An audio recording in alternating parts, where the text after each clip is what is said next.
आप सभी का हार्दिक स्वागत है कृष्णा अस्त्र योग में।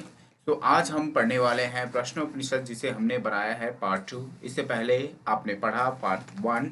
तो चलिए आज हम पार्ट 2 पढ़ते हैं प्रश्नोपनिषद, जहां हमने इससे अगले अध्याय में पढ़ा कि प्रश्नोपनिषद किस शाखा से लिया गया है और साथ में इसका नाम क्यों प्रश्नोपनिषद रखा।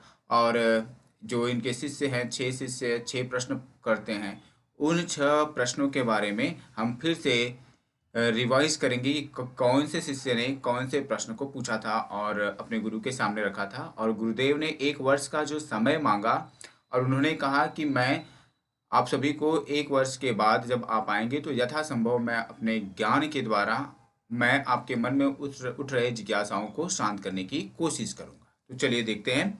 जो सबसे पहला शिष्य था उसका नाम था कबंदी। कबंदी जो थे, उनके पिताजी का नाम कात्यायन था और वो काव्यवंशी थे। उन्होंने प्राण और रई विषय प्रश्न पूछा था और उसकी उत्पत्ति कैसे हुई, ओरिजिन कैसे हुई, इस बारे में उन्होंने पूछा था। किससे? अपने गुरुदेव से। अब दूसरे जो शिष्य हैं उनका नाम है भार्गव। भार्गव जो है, उनके पिताजी का नाम विदर्भ देशीय था और उन्होंने जो प्रश्न पूछा था वो प्रजा आधार विषय प्रश्न पूछा था। इसके बाद आश्वालयन जो हैं, वो अश्वलय के पुत्र हैं। उन्होंने पूछा प्राण की उत्पत्ति संबंधित प्रश्न की प्राण की उत्पत्ति कैसे होती है। गार्ग जो सौर्यायनी के पुत्र हैं और सूर्यवंशी हैं, उन्होंने जीवात्मा परमात्मा संबंधित प्रश्न पूछा। जो सत्यकाम हैं वो शिवी के पुत्र हैं, उन्होंने ओमकार की उपासना व फल संबंधित प्रश्न पूछते हैं गुरुदेव से। और लास्ट जो है उनका नाम है सुकेशा, जो भारद्वाज जी के पुत्र हैं। उन्होंने पूछा कि गुरुदेव आप मेरा मार्गदर्शन करें कि 16 कला युक्त पुरुष संबंधित जो प्रश्न है आप उसका मुझे उस प्रकार डालें, या फिर वो जो 16 कलाएं हैं उनके बारे में गुरुदेव मेरा मार्गदर्शन करें। तो चलिए देखते हैं पंच प्राण की अवधारणा। पंच प्राण क्या है?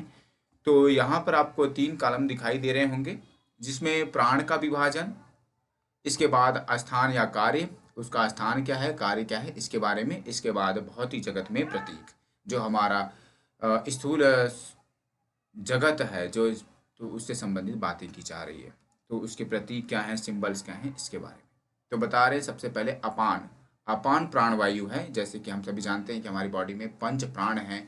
तो अपान, प्राण, समान, व्यान, उदान। तो अभी हम देख रहे हैं अपान। अपान प्राणवायु को यहाँ पे रखा गया है सर्वश्रेष्ठ पर ऊपर। तो अपान प्राणवायु जो है स्थान वो कहाँ है? पायु अर्थात गुदा, जो हमारा रेक्टम और एनस वाला भाग है। एंड उपस्थ लिखा है ना, गुदा और उपस्थ, जो हमारा रेक्टम और एनस वाला भाग है, वहाँ पर इसके स्थान की बात की गई है। और भौतिक जगत की अगर बात करें तो पृथ्वी प्रतीक है इसका। ठीक है, जो सिंबल बताया गया है तो वो पृथ्वी तत्व को बताया। चलिए हम प्राण के बारे में जानकारी ले रहे हैं। पहले हमने अपान पढ़ लिया, अब प्राण पढ़ रहे हैं। तो बता रहे हैं मुख तथा नासिका से निकलता हुआ नेत्र एवं श्रोत्र में स्वयं स्थित है। ये मुख और नासिका से क्या करता है? निकलता है और कहाँ पहुंचता है? नेत्र एवं स्रोत में स्थित रहता है। नेत्र अर्थात हमारी जो आंखें हैं, स्रोत अर्थात स्रोतेंद्रिय जिसे हम कर्ण कहते हैं, कान कहते हैं, वो वहाँ पे क्या करता है? स्वयं स्थित रहता है या उपस्थित रहता है या विराजमान रहता है।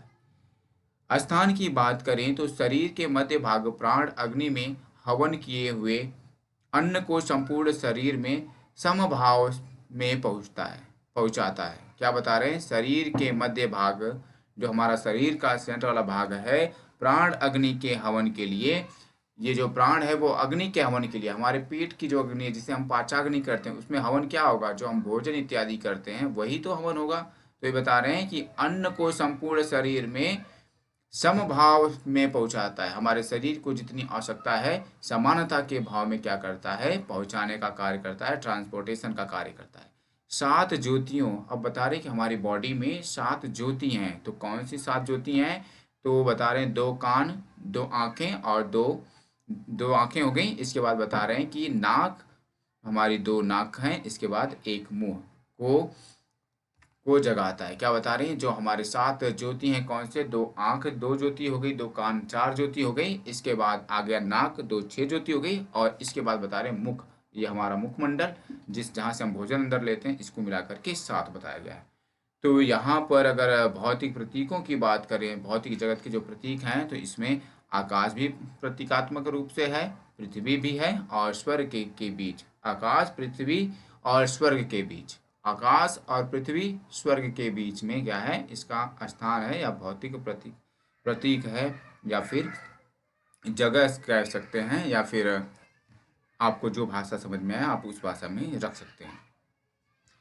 अब देखते हैं कि व्यान प्राणवायु जो है, व्यान अर्थात जो सर्वत्र व्याप्त है, पूरे शरीर में जो व्याप्त है, उसे हम व्यान प्राणवायु कहते हैं। व्यान प्राणवायु संपूर्ण 72 करोड़ नाड़ियों में संचारित होता है। जो व्यान प्राणवायु है, अब तक हमने पढ़ा था 72,000 नाड़ी, यहाँ पर बता रहे हैं 72 करोड़ नाड़ी। बस यहाँ पे थोड़ा सा प्रश्नोपनिषद में यही चेंजेस है। वायु संचारित होता है, और वो उन 72 करोड़ नाड़ियों में क्या संचरित होता है, तो वायु संचरित होता है। भौतिक जगत के जो प्रतीक है वो क्या है, वायु है, एयर है, हवा है। लास्ट हमारा उदान प्राणवायु है। उदान प्राणवायु के बारे में बता रहे हैं, एक नाड़ी सुषुम्ना है, उसके द्वारा ऊपर की ओर भी रचता है। बता रहे जो एक नाड़ी है उसका नाम सुषुम्ना है, और वो ऊपर की ओर क्या करता है, विचरण होता है, या विचरित होता है, चलता है। और बता रहे तेज इंद्रियों के साथ पुनर्जन्म को प्राप्त होता है, और इससे क्या होता है, इसका परिणाम क्या मिलता है, तो तेज इंद्रियों के साथ पुनर्जन्म अर्थात रीबर्थ की प्राप्ति होती है। यह आत्मा हृदय में है, और हमारी आत्मा कहाँ रहती है, हृदय गुफा में रहती है। हमने इससे पहले भी पढ़ा था। इस हृदय में 101 नाड़ियां हैं, और हमारे हृदय में कितनी नाड़ियां हैं, 101 नाड़ियां हैं। उनमें से एक एक की 100 शाखाएं हैं, और उनमें से जो एक है तो उसकी 100 शाखाएं हैं, अर्थात 100 ब्रांचेस हैं। और उनमें से प्रत्येक की 72,000 प्रति शाखाएं, और उन सब की क्या है, 72,000 प्रति शाखाएं हैं, अर्थात 72,000 शाखाओं में बांटा हुआ है। इन सब में व्यान संचार करता है, और इन सब में क्या करता है, व्यान प्राणवायु जो है संचरित होता है, घूमता है एक स्थान से दूसरी जगह पर। क्या बता रहे हैं, ये नाड़ियां हैं, इन सब में व्यान संचार करता है। जो 72,000 प्रति शाखाएं हैं उनमें क्या है, जो प्राणवायु है वो नाड़ियों में संचरित करता है। कौन सा प्राणवायु है, तो व्यान प्राणवायु है। जो विद्वान प्राण को इस प्रकार जानता है, जो विद्वान प्राण को इस प्रकार जानता है, उसकी प्रजा नष्ट नहीं होती है, और वह अमर हो जाता है। जो जान लेता है वो, उसकी प्रजा नष्ट नहीं होती है, और वो क्या होता है, अमरत्व को प्राप्त कर लेता है। चतुर्थ प्रश्न अर्थात तो 4 नंबर क्वेश्चन जो पूछते हैं उनका नाम है गार्ग्य, और वो सौर्यायनी के पुत्र हैं, जिन्हें हम सूर्यपुत्र भी कह सकते हैं। वो पूछते हैं, भगवन ने तस्मिन पुरुषे कानि स्वरूपन्ति। बाकी आप सभी लोग आगे पढ़ लीजिएगा। तो पूछते हैं, भगवान इस मनुष्य शरीर में कौन कौन से देव सोते हैं। पूछ रहे हैं, हे भगवान आप मुझे बताएं कि हमारा जो मनुष्य शरीर है, ह्यूमन बॉडी है, इसमें कौन कौन से देवता सोते हैं। तो बता रहे हैं इसमें मन सोते हैं, मन देव हैं वो सोते हैं। इनमें कौन कौन से देव जागते हैं, और बताएं। सोने की तो बात हमने आपसे पूछ ली, तो आपने बताया मन सोते हैं, तो जागता कौन है, तो बता रहे हैं पंच प्राण, जो हमारे 5 प्राण हैं वो जागते हैं। पंच प्राण रूपी अग्नियां जागती रहती हैं। 5 प्राण जो हैं वो पंच प्राण रूपी अग्नि है, वो क्या करती हैं, जागती हैं, वो सोती नहीं है। तीसरे प्रश्न में पूछते हैं, यह कौन देवता सपनों को दिखाता है। तो फिर पूछ रहे हैं कि जो हम स्वप्न देखते हैं ये कौन से देवता हैं जो दिखाते हैं। तो बताते हैं जीवात्मा, जो जीवात्मा है वही देखता है। तो बता रहे हैं क्या है, मन प्लस इंद्रियां अपनी विभूति का अनुभव करता है, और वही क्या करते हैं, अपनी विभूतियों को अनुभव करते हैं। यह सुख किसको होता है। पूछ रहे हैं फिर कि सुख जो हम प्राप्त करते हैं वो सुख का आनंद कौन लेता है। तो आत्मा सुख का अनुभव करती है, अनुभूति करती है। ये सब किसमें निश्चित रूप से पूर्णतया स्थित रहते हैं, और ये जो है पूर्ण रूप से किसमें स्थित रहते हैं, तो परमात्मा सबका आधार है। तो बता रहे हैं परमात्मा ही सबका आधार है, तो परमात्मा में ही पूर्ण रूप से स्थित रहते हैं। पंच प्राण रूपी अग्नियां, जो 5 प्रकार की हमने अग्नियों की बात की है, तो यहाँ पर दिया गया जो पंच प्राण रूपी अग्नियां हैं, अपान, अपान, प्राण, समान, व्यान, उदान। अपान की बात कर रहे हैं, ग्राह्यपत्य अग्नि, जिसे हम ग्राह्यपत्य अग्नि कहते हैं। प्राण वायु को, जो हमारा प्राण पंच प्राण रूपी अग्नि है, उसको कहा गया आहवनीय अग्नि। क्या बोला गया है? आवहनीय अग्नि। समान को बता रहे ऊर्ध्व श्वास और अधो श्वास। ऊर्ध्व अर्थात ऊपर की ओर श्वास, अधो अर्थात नीचे की ओर श्वास। ये दोनों अग्निहोत्र की 2 आहुतियां हैं। और ये दोनों क्या हैं? अग्निहोत्र, जो हम कुंड यज्ञ में डालते हैं, संविधाएं इत्यादि, उसे अग्निहोत्र में डाली गई संविदा है। तो ये बता रहे हैं कि ये दोनों क्या है? डाली जाने वाली अग्नि में आहुतियां हैं। इनको जो समभाव से सब ओर से पहुंचाता समान है। जो सब ओर से इसे पहुंचाते हैं, तो वो सब क्या है? वो समान प्राण वायु हैं। जो पहुंचाने का कार्य करता है वो क्या है? तो समान प्राण वायु है। तो अब हम चौथे में देखेंगे, चौथे प्रश्न में बता रहे हैं व्यान प्राण वायु। तो क्या कहते हैं इसके बारे में, चलिए देख लेते हैं। ये बता रहे हैं अनवाहार्य पचन नामक, जो अब ये अग्नि है, इसका नाम है अनवाहार्य पचन नामक अग्नि है, जिसे हम दशराग्नि अग्नि भी कहते हैं। और नेक्स्ट जो लास्ट वाला हमारा अग्नि है, उसका नाम है उदान प्राणवायु, और इसकी अग्नि को कहते हैं अभिष्ट फल की उदान है। और ये क्या करती है? जो फल अभिष्ट है, जो बहुत ही कम लोगों को मिलती है, अभिष्ट जो ईश्वर को मिलती, इष्ट को मिलती है, वो फल देने का कार्य कौन करता है? तो उदान प्राण वायु करता है, अभिष्ट फल देती है। और अभिष्ट फल क्या है? तो वो उदान है, अभिष्ट फल। तो देखते हैं, मन ही यजमान है। मन को इन्होंने यजमान बताया है कि हवन करने वाला ऋत्विक है। उदान ही इस मन रूप यजमान को प्रतिदिन निद्रा के समय ब्रह्मलोक में भेजता है। और उदान प्राणवायु जो है, यही क्या करता है? यजमान के तौर पे प्रतिदिन कहाँ पे भेजता है? निद्रा के पास भेजता है। निद्रा के समय ब्रह्मलोक में भेजता है। निद्रा के समय यजमान के रूप में ये क्या करता है? ब्रह्मलोक में भेजता है, अर्थात हृदय गुहा में ले जाता है। ये क्या करता है? हृदय गुहा में, हृदय रूपी गुफा जो है वहां पर लेकर जाता है। सत्यकाम, अब प्रश्न करते हैं। सत्यकाम जो शिवीपुत्र हैं, उनका प्रश्न है सयो हवे। बाकी आप सभी ये देख लीजिएगा श्लोक, मैं श्लोक नहीं पढ़ रहा हूं। पूछते हैं, भगवान मनुष्यों में वह जो कोई भी मृत्यु पर्यंत उस ओमकार का सदा भली भांति ध्यान करता है, वह उस उपासना के बल से किस लोक को निस्संदेह जीत लेता है। ये बता रहे हैं कि मृत्यु पर्यंत उस ओमकार का सदा भली भांति ध्यान करता है, वह उस उपासना के बल से किस लोक को निसंदेह जीत लेता है। तो पूछ रहे हैं कि जो मनुष्य है वो मृत्यु पर्यंत, अर्थात मरने से पहले जो ओमकार का भली भांति से ध्यान कर रहा था, उनकी उपासना कर रहा था, पूजा कर रहा था, मनन कर रहा था, वो जब मृत्यु को प्राप्त हो गया, तो वो किस चीज, मतलब मरने के बाद वो निसंदेह जीत लेता है। तो ये इनका जो प्रश्न था, इन्होंने अपने गुरु से प्रश्न के रूप में ये बात बोली है। तो इनके गुरु क्या संदेश दे रहे हैं, क्या उत्तर दे रहे हैं, अब उसको देखते हैं। गुरु का उत्तर आ रहा है, हे सत्यकाम, निश्चय ही यह जो ओमकार है वही परम पर ब्रह्म और अपर ब्रह्म है। बता रहे जो ओम है वही ब्रह्म है, पर ब्रह्म है, और वही अपर ब्रह्म है। वही पर ब्रह्म भी है और अपर ब्रह्म भी है। इसलिए इस प्रकार का ज्ञान रखने वाला मनुष्य इस एक ही आलंबन से प्रणव प्रणव मात्रा के चिंतन से ही अपर और पर ब्रह्म में से किसी एक का अपनी श्रद्धा के अनुसार अनुसरण कर सकता है। क्या बता रहे हैं कि किसी एक आलंबन से, चाहे वो अपर ब्रह्म को चाहे पर ब्रह्म को वो क्या करता है, अपनी श्रद्धा के अनुसार प्राप्त कर सकता है या अनुसरण और श्रद्धा के द्वारा प्राप्त कर लेता है। सबसे बड़ी बात बताई इन्होंने, श्रद्धा होनी चाहिए किसी चीज को पाने के लिए।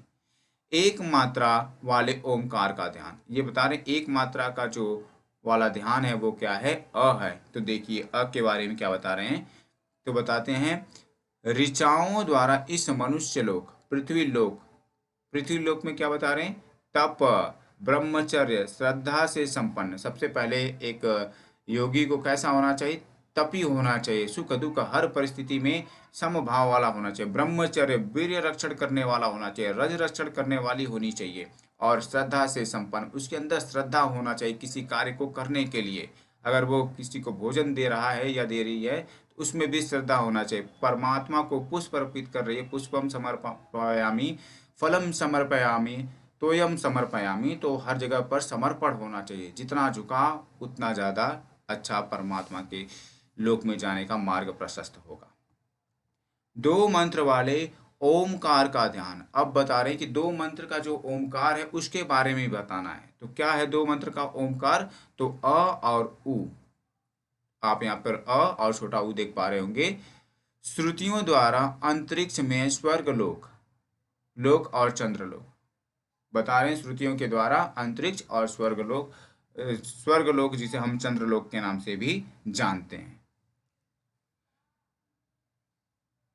इसके बाद बता रहे हैं त्रिमतिक ओमकार के ध्यान। अब जो त्रिमतिक ओमकार है उसके बारे में बता रहे हैं, शाम श्रुतियों द्वारा उस ब्रह्म लोक में तेजो में सूर्यलोक, क्या बता रहे हैं, जो शाम श्रुति है उसके द्वारा ब्रह्मलोक में तेजो में सूर्यलोक, जो ब्रह्मलोक है और उसमें जो सबसे ज्यादा तेज वाला है तो वो कौन सा लोक है, तो वो बता रहे हैं कि सूर्यलोक है।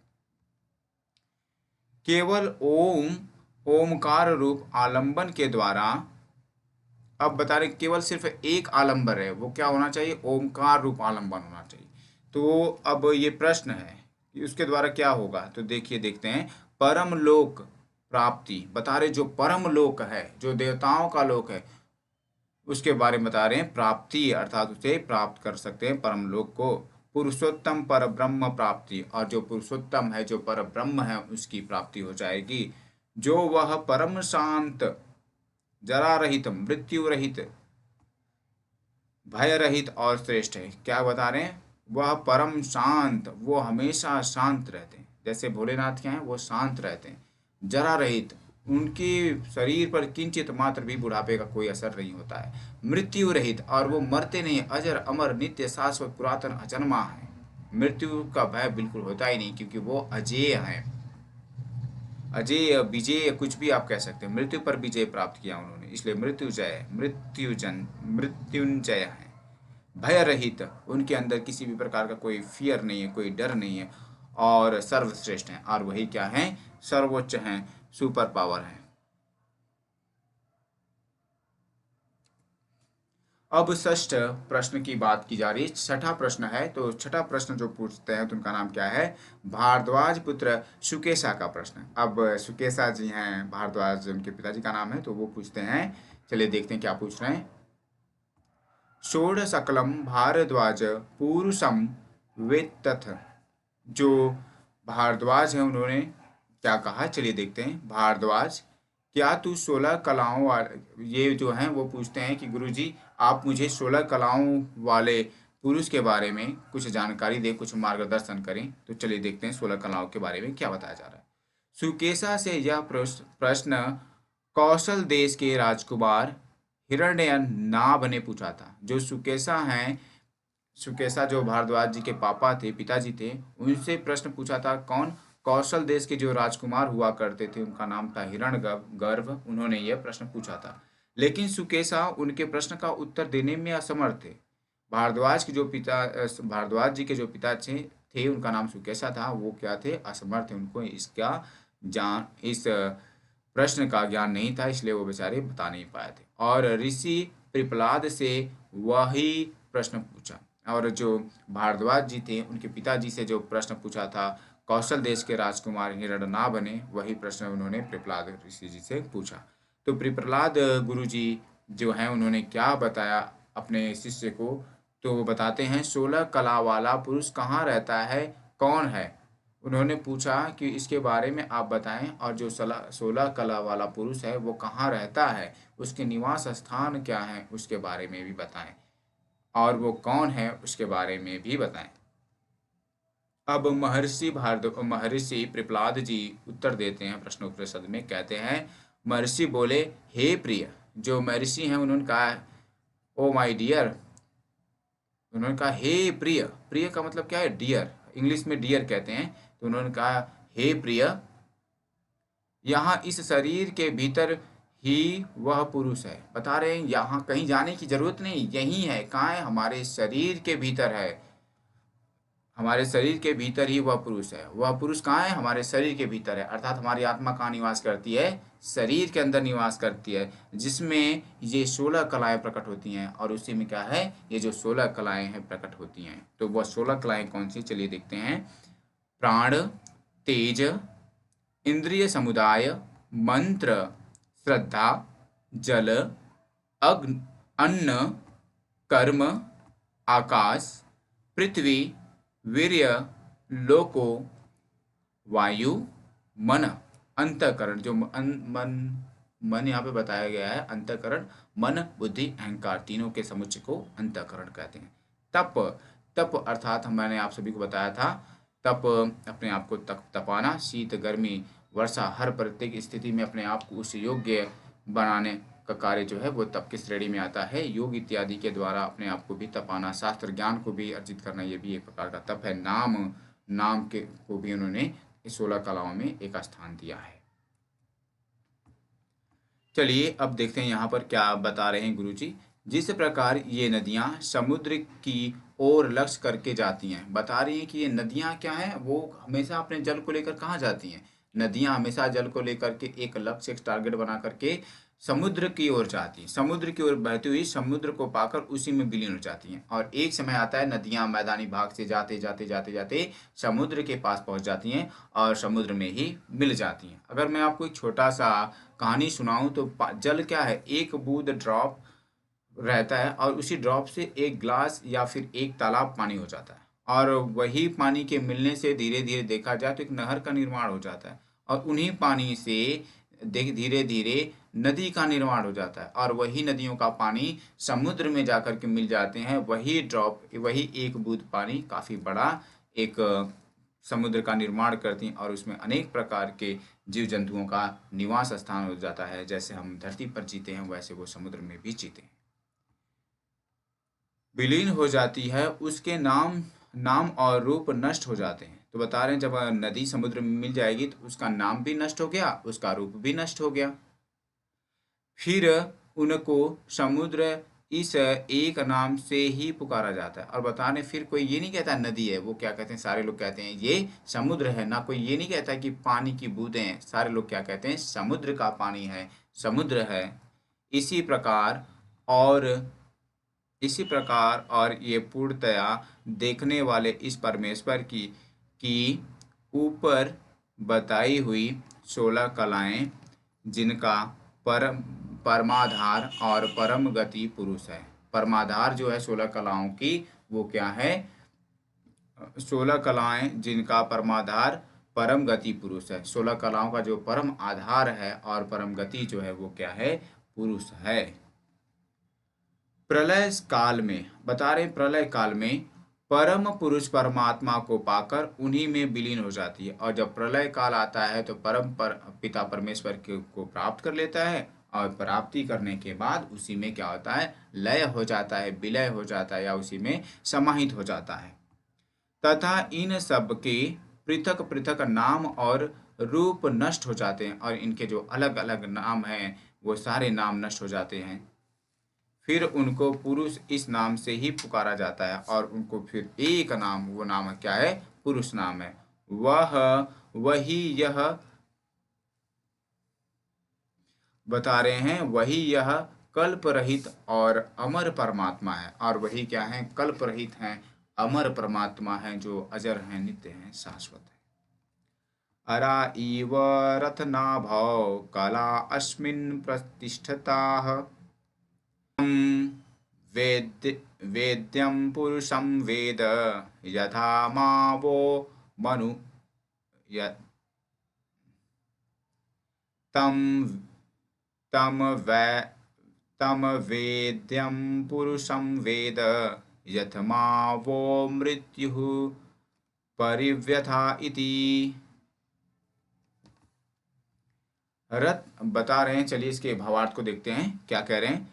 रथ चक्र की नाभि के आधार पर जिस प्रकार अरे स्थित होते हैं, वैसे ही उसमें ऊपर बताई हुई सब कलाएं सर्वथा स्थिर हैं। बता रहे हैं कि सारी जो कलाएं हैं वो सर्वथा क्या हैं, एक जगह पर रुकी रहती हैं, स्थिर रहती हैं।